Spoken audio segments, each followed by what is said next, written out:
오늘도 이런 새벽 주님의 음성을 사모하며 나오신 여러분 축복하고 환영합니다. 오늘 우리가 읽고 묵상할 성경은요, 시편 63편에서 67편까지입니다. 이 시편들은 광야와 고난 속에서도 하나님을 갈망하며 주의 보호와 공의를 신뢰하고 온 땅과 모든 민족이 하나님을 찬양하도록 초대하는 내용입니다. 그중 오늘 우리가 함께 읽을 말씀 시편 63편인데요. 이 시편의 제목은 다윗이 유다 광야에 있을 때 지은 시입니다. 다윗은 지금 생존 자체가 위협받는 광야에 있습니다. 다윗이 이 광야에 있게 된 것은 자신이 원해서가 아니겠죠. 아들 압살롬이 반란을 일으켜 다윗은 왕궁에서 쫓겨나 도망쳐야 했습니다. 얼마나 두렵고 외롭고 억울했겠습니까? 사람의 힘으로는 아무것도 할 수 없는 상황이었습니다. 그때 다윗은 바로 그 광야에서 이 시편을 썼습니다. 인생의 가장 낮은 자리에서 가장 힘들고 막막한 그 순간에 다윗은 하나님을 향해 입을 열었습니다. 오늘 말씀이 우리에게 묻습니다. 광야 같은 현실 앞에서 우리는 지금 무엇을 향해 입을 열고 있느냐고요. 오늘 말씀을 통해 세 가지를 생각해 보고자 합니다. 첫 번째로 광야 같은 현실 앞에 우리는 주를 간절히 찾아야 합니다. 1절입니다. 하나님이여 주는 나의 하나님이시라. 내가 간절히 주를 찾되 물이 없어 마르고 황폐한 땅에서 내 영혼이 주를 갈망하며 내 육체가 주를 앙모하나이다. 여기 찾다는 단어가 나오는데요, 단순히 찾다는 그런 의미보다 새벽같이 부지런히 간절하게 찾다, 이런 의미가 담겨져 있습니다. 가장 이른 시간에 다른 무엇보다 먼저 하나님을 향해 달려가는 마음, 그것이 바로 이 찾다라고 하는 단어입니다. 다윗은 지금 광야에 있습니다. 목이 마릅니다. 몸이 지쳐 있습니다. 그런데도 그의 첫 번째 갈망은 하나님이었죠.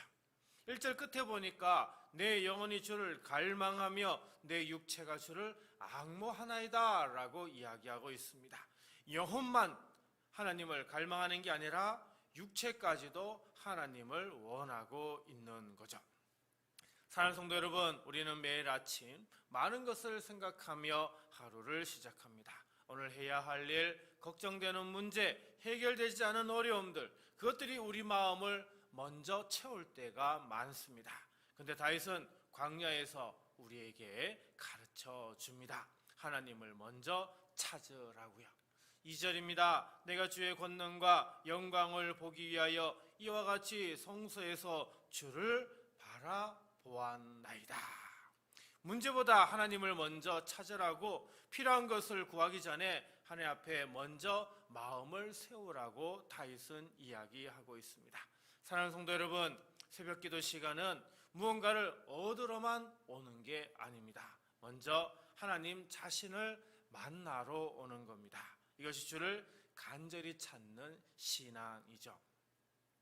주님, 이 새벽에 주님을 간절히 찾아 나왔습니다. 광야처럼 메마르고 힘든 현실 속에서도 걱정과 여러 문제보다 주님을 먼저 바라보는 믿음을 허락하소서. 오늘 하루 주님의 얼굴을 간절히 구하며 주님과 동행하게 하소서. 오늘 하루 주님을 먼저 찾은 이 새벽의 은혜가 여러분의 발걸음마다 함께 하시기를 간절히 기도드립니다. 두 번째로, 광야 같은 현실 앞에 우리는 주를 찬양해야 합니다. 3절 말씀 봅니다. 주의 인자하심이 생명보다 나음으로 내 입술이 주를 찬양할 것이라. 여기 찬양하다라고 하는 단어 이제 많이 나왔죠. 바라크 그러면 찬양하다입니다. 이 단어의 뿌리에는 무릎을 꿇다라고 하는 그 의미가 담겨져 있습니다. 찬양은 감정이 좋을 때 자연스럽게 터져나오는 게 아닙니다. 무릎을 꿇고요, 하나님 앞에 낮아져서 의지적으로 찬양을 드리는 것을 의미하죠. 다윗이 광야에서 찬양할 수 있었던 이유는 딱 하나입니다. 3절을 볼까요? 주의 인자하심이 생명보다 나음으로 내 입술이 주를 찬양할 것이라. 그건 바로 무엇 때문이라고요? 주의 인자하심 때문이라고요. 인자하심은 하나님께서 우리와 맺으신 언약에 근거한 변하지 않는 사랑을 뜻합니다. 어떤 상황에서도 끊어지지 않는 사랑을 말하죠. 다윗은 이것을 알았습니다. 환경이 바뀌어도 하나님의 사랑은 바뀌지 않는다는 것을요. 그래서 찬양할 수 있었던 것입니다. 그 찬양의 결과가 5절부터 7절에 나옵니다. 골수와 기름진 것을 먹음과 같이 나의 영혼이 만족할 것이라. 나의 입이 기쁜 입술로 주를 찬송하되 내가 나의 침상에서 주를 기억하며 새벽에 주의 말씀을 작은 소리로 읊조릴 때에 하오리니 주는 나의 도움이 되셨습니다. 내가 주의 날개 그늘에서 즐겁게 부르리다. 광야는 아무것도 없는 곳입니다. 그런데도 다윗의 영혼이요 만족했다고 합니다. 찬양이 영혼을 살찌웠기 때문이죠. 사랑하는 성도 여러분, 마음이 메마를수록, 상황이 어려울수록 원망 대신 찬양을 선택할 때 우리 영혼은 골수와 기름진 것처럼 채워지고 만족하게 됩니다. 이것이 주를 찬양하는 신앙입니다. 주님, 이 새벽에 주님의 인자하심을 찬양합니다. 광야처럼 힘든 현실 속에서도 주님의 사랑은 생명보다 낫고 결코 변하지 않음을 믿게 하소서. 원망 대신 찬양을 선택하며 오늘 하루 주님을 기쁘게 높이며 살아가게 하소서. 오늘 찬양이 여러분의 메마른 영혼을 골수와 기름진 것처럼 풍성하게 채워주시기를 주님의 이름으로 축복합니다. 마지막 세 번째로 광야 같은 현실 앞에 우리는 주를 가까이 따라야 합니다. 8절 말씀 볼까요? 나의 영혼이 주를 가까이 따르니 주의 오른손이 나를 붙드시거니와.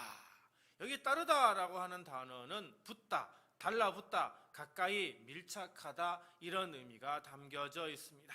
이 단어는요 창세기 2장 24절에도 나오는 단어입니다.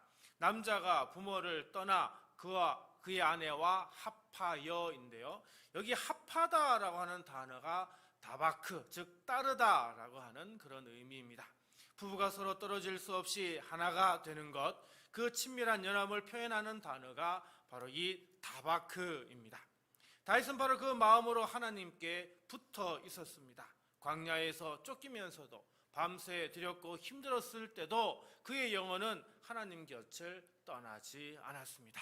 그리고 8절 끝에 아름다운 고백이 나옵니다. 나의 영혼이 주를 가까이 따르니 주의 오른손이 나를 붙드시거니와.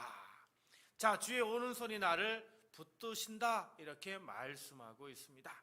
내 힘으로 하나님을 붙드는 게 아닙니다. 주의 오른손이 먼저 나를 붙들어 주시는 겁니다. 사랑하는 성도 여러분, 우리가 하나님 가까이 있을 수 있는 이유가 무엇입니까? 내가 잘해서가 아닙니다. 내가 강해서가 아닙니다. 내가 능력이 많아서가 아닙니다. 주의 오른손이 나를 붙들고 계시기 때문입니다. 오늘 이 새벽 여러분의 삶이 광야처럼 힘들고 흔들릴지라도 주님의 오른손은 지금 이 순간도 여러분을 붙들고 계심을 믿으시기 바랍니다. 그것이 주를 가까이 따르는 신앙입니다. 주님, 이 새벽에 주님을 가까이 따르기 원합니다.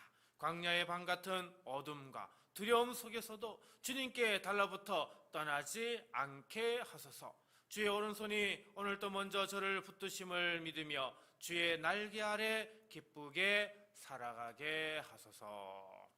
주의 오른손이 오늘도 여러분을 끝까지 붙들어 주시기를 주님의 이름으로 간절히 축원합니다. 오늘 말씀을 생각하며 다음 세 가지를 놓고 우리 함께 기도하겠습니다. 주님, 광야 같은 힘든 현실 속에서도 문제보다 주님을 먼저 간절히 찾는 신앙을 허락하소서. 주님, 어떤 상황에서도 변하지 않는 주님의 인자하심을 믿고 기쁘게 찬양하는 입술을 주소서. 주님, 주의 오른손이 오늘 또 우리를 먼저 붙들고 계심을 믿으며 주를 가까이 따르게 하소서. 이 시간 이 세 가지 기도 제목으로 우리 함께 기도하고요, 주기도문으로 마치도록 하겠습니다. 기도합니다. 은혜로우신 하나님 아버지, 우리 성도들이 살아가는 현실이 때로는 물 없는 광야처럼 메마르고 황폐하게 느껴질 때가 있습니다. 해결되지 않은 문제들, 쉽게 풀리지 않는 어려움들, 지치고 무거운 마음들이 우리 성도들의 발걸음을 무겁게 할 때가 있습니다. 그러나 주님, 그 광야 같은 현실 속에서도 다윗처럼 문제보다 주님을 먼저 찾게 하여 주옵소서. 오늘 이 새벽에 주님 앞에 나온 것처럼 하루를 시작할 때마다 가장 먼저 주님께 마음을 드리는 신앙을 붙들게 하여 주옵소서. 무언가를 얻으러 오는 것이 우선이 아니라 주님 자신을 만나기 위해 먼저 날마다 간절히 주님을 찾는 우리 성도들이 되게 하여 주옵소서. 주님, 우리 성도들의 입술에 찬양을 허락하여 주옵소서. 상황이 좋을 때만 드리는 찬양이 아니라 광야에서도 주님의 인자하심이 생명보다 낫다고 고백했던 다윗처럼 어떤 형편 속에서도 주님을 높이는 찬양이 우리 성도들의 입술에서 끊이지 않게 하여 주옵소서. 주님의 사랑은 어제도 오늘도 내일도 변하지 않으시는 줄 믿습니다. 그 변함없는 인자하심을 날마다 기억하며 원망 대신 찬양을 선택하는 우리 성도들이 되게 하여 주옵소서. 찬양이 흘러갈 때마다 우리 성도들의 메마른 영혼이 기름진 것으로 채워지는 그 은혜를 날마다 경험케 하여 주옵소서. 성령님, 우리 성도들이 오늘 하루를 살아갈 때 주님을 가까이 따르게 하여 주옵소서. 우리 성도들의 힘으로 주님을 붙드는 것이 아니라 주님의 오른손이 먼저 우리 성도들을 붙들고 계심을 믿게 하여 주옵소서. 믿음이 흔들릴 때도 마음이 약해질 때도 주님의 손은 결코 놓지 않으심을 기억하게 하여 주옵소서. 주의 날개 그늘 아래 머무는 우리 성도들에게 광야에서도 즐거이 노래할 수 있는 기쁨과 평안함을 더하여 주옵소서. 오늘 이 새벽 주님 앞에 나온 우리 성도들의 하루하루를 주님께서 친히 인도하여 주옵소서. 가정마다 평안을 더하시고 일터마다 주님의 은혜가 넘치게 하시며 만나는 모든 이웃에게 주님의 사랑을 흘려보내는 복된 하루가 되게 하여 주옵소서. 광야 같은 현실이 우리 성도들을 흔들려 할지라도 주님의 오른손이 오늘 또 우리 성도들을 끝까지 붙들어 주실 줄 믿사오며 걸어가신 예수님의 이름으로 축복하며 간절히 기도하옵나이다. 아멘.